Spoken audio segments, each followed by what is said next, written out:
आउज़ुबिल्लाहिमिनश्शैतानिर्रजीम बिस्मिल्लाहिर्रहमानिर्रहीम। Dear students, आज हम डिस्कस करने जा रहे हैं चैप्टर नंबर 21, जिसका टॉपिक है मियोसिस।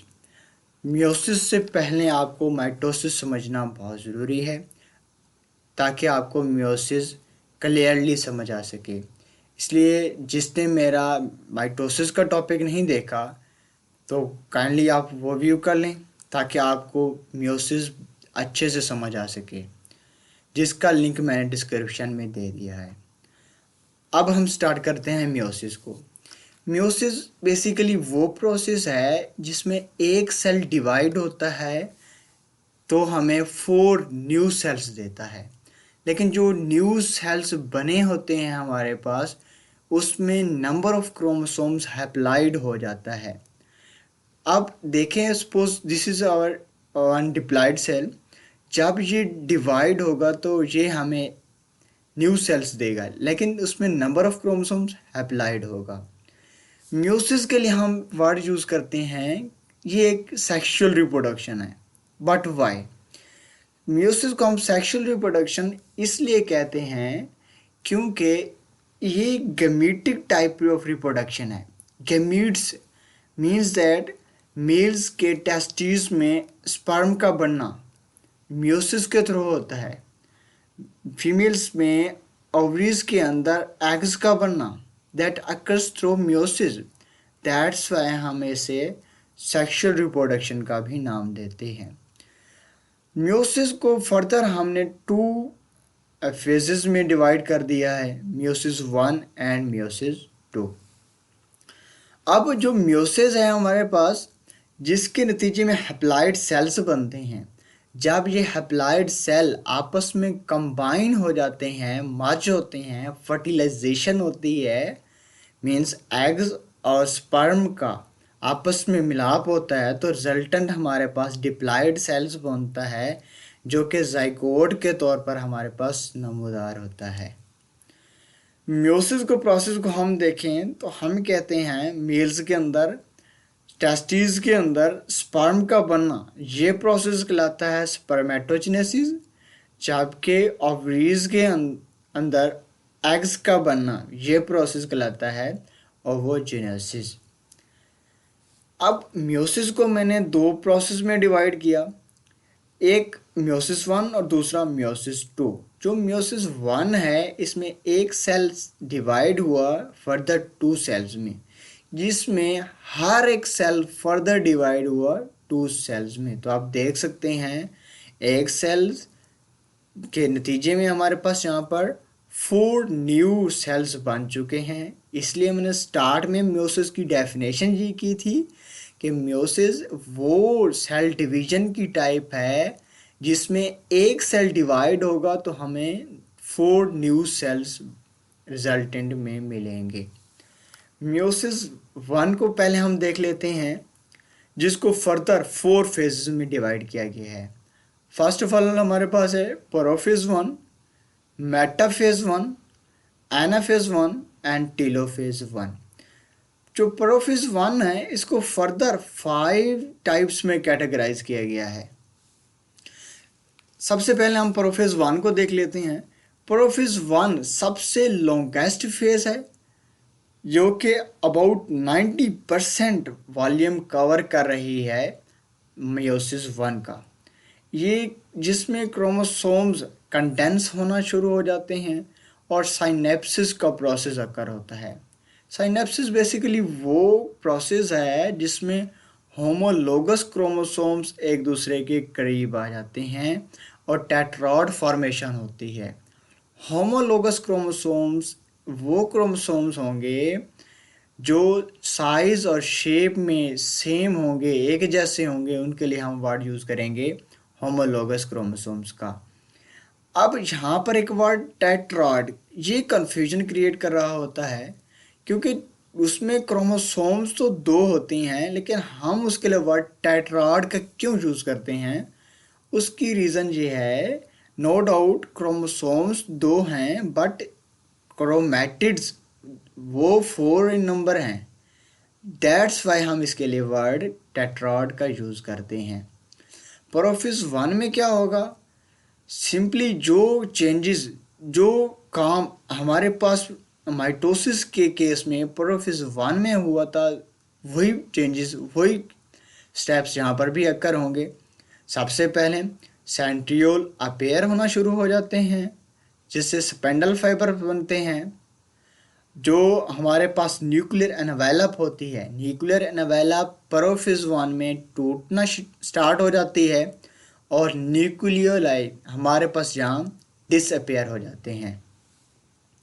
होमोलोगस क्रोमोसोम्स का मैंने जिक्र किया है कि वो क्रोमोसोम्स जो साइज और शेप में एक जैसे होंगे, चाहे वो मैटरनल हो या पैटर्नल हो, दोनों के लिए हम होमोलोगस का जिक्र करेंगे। टेट्राड का जिक्र किया, जो कि स्पेशल फंक्शन परफॉर्म करते हैं कि वो पेरेंट से ऑफस्प्रिंग में कैरेक्टरिस्टिक्स या ट्रेड्स इनहेरिट कर रहे होते हैं। अगर हम बात करें एक नॉर्मल ह्यूमन बीइंग की, तो उसमें जो नंबर ऑफ क्रोमोसोम्स होंगे वो 46 होते हैं। पेयर्स की बात करें तो हम कहते हैं 23 पेयर्स में मौजूद होते हैं, जिनके लिए हम कहते हैं होमोलोगस क्रोमोसोम्स हैं।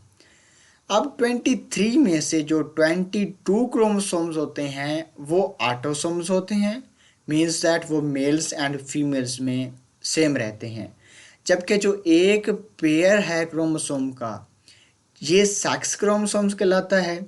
Just one pair of chromosomes ये डिफ्रेंशिएट करता है कि जो न्यू फॉर्म बेबी होगा वो हमारे पास मेल होगा या फीमेल होगा। अब जो म्योसिस 1 की प्रोफेज 1 थी, उसको ज़रा हम देख लेते हैं, जिसको फर्दर 5 क्लासेस में कैटेगराइज किया गया है। सबसे पहले हमारे पास लैप्टोटीन है। लैप्टोटीन में क्या होगा कि 2 क्रोमोसोम्स ग्रेजुअली क्लियरली विजिबल हो जाएंगे, क्रोमेटिन कंडेंस होगा क्रोमोसोम्स की फॉर्म में, तो ये हम जिसके लिए टर्म यूज़ करेंगे लैप्टोटीन। उसके बाद हमारे पास आ जाता है ज़ाइगोटीन। ज़ाइगोटीन में क्या होगा कि जो होमोलोगस क्रोमोसोम थे वो एक दूसरे के करीब आना स्टार्ट हो जाते हैं। आफ्टर दैट हियर केम पैकिटीन। पैकिटीन में क्या होगा कि जो 2 क्रोमोसोम्स मौजूद हैं हमारे पास, वो एक दूसरे को क्रॉस लाइक स्ट्रक्चर बनाते हैं, मीन्स दैट ओवरलैपिंग कर लेते हैं एक दूसरे के करीब। उसके बाद डिप्लोटीन का जिक्र करते हैं हम। डिप्लोटीन क्या होगा इस स्टेज में कि जो क्रोमोसोम्स एक दूसरे पर ओवरलैपिंग कर चुके हैं, यहाँ पर जेनेटिक मटेरियल का एक्सचेंज होगा। इसके लिए हम वर्ड यूज़ करते हैं क्रॉसिंग ओवर होगी यहाँ पर। लास्ट जो स्टेप है वो है हमारे पास डायाकाइनेसिस का, जिसमें क्या होगा कि जो क्रोमोसोम्स अलग-अलग हो चुके हैं हमारे पास, जिसमें न्यूक्लियर मटेरियल एक्सचेंज हो चुका है, वो अलग-अलग हो जाते हैं एक दूसरे से।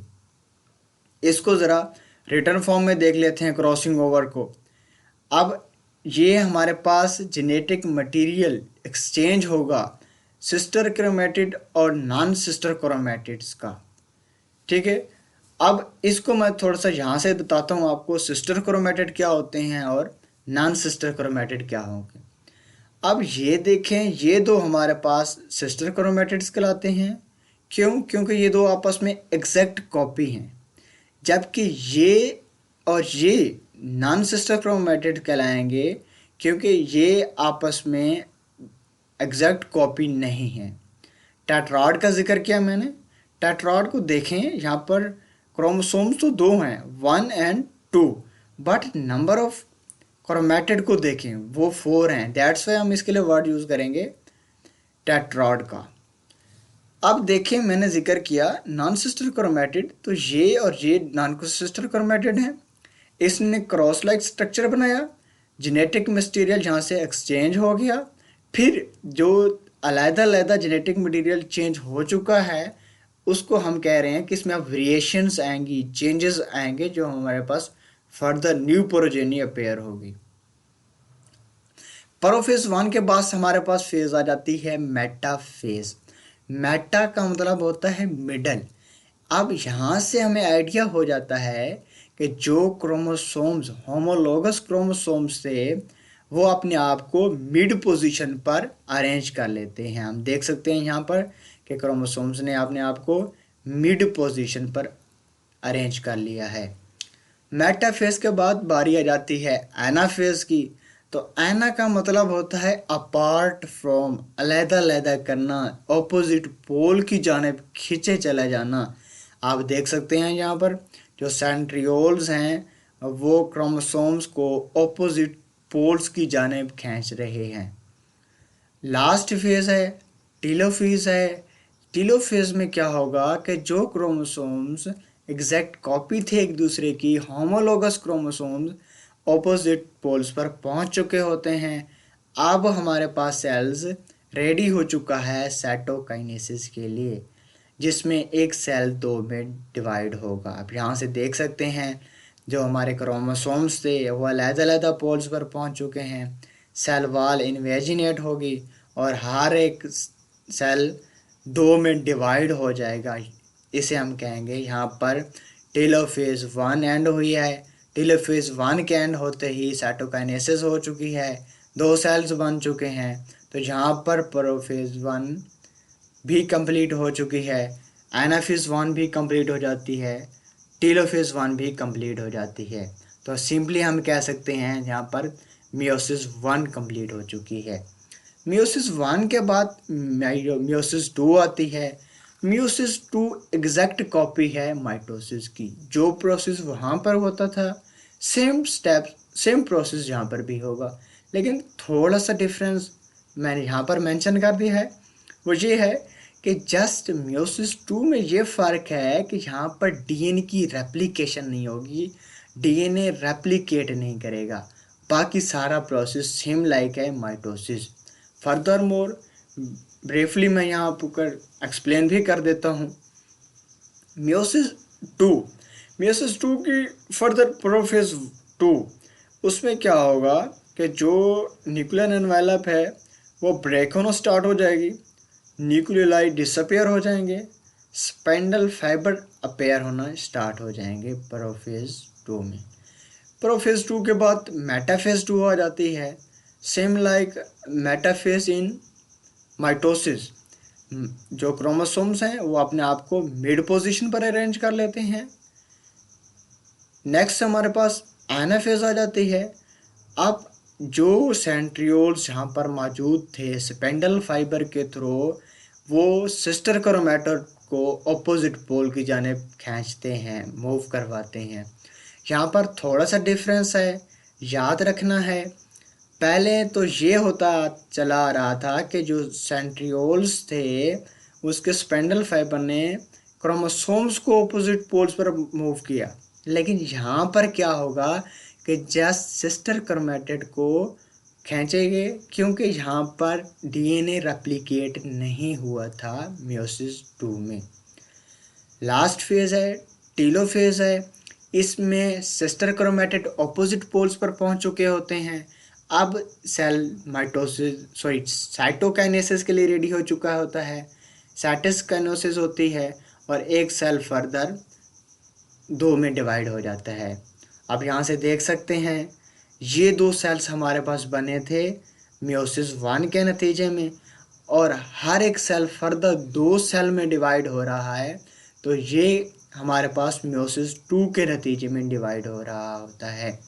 यहाँ पर हमारे पास मियोसिस 2 और मियोसिस 1 दोनों एंड हो जाती हैं। ये था हमारा आज का लेक्चर। नेक्स्ट लेक्चर तक के लिए मुझे इजाज़त दीजिए। अल्लाह हाफिज़। Subscribe to my channel for more videos and press the bell icon for latest updates.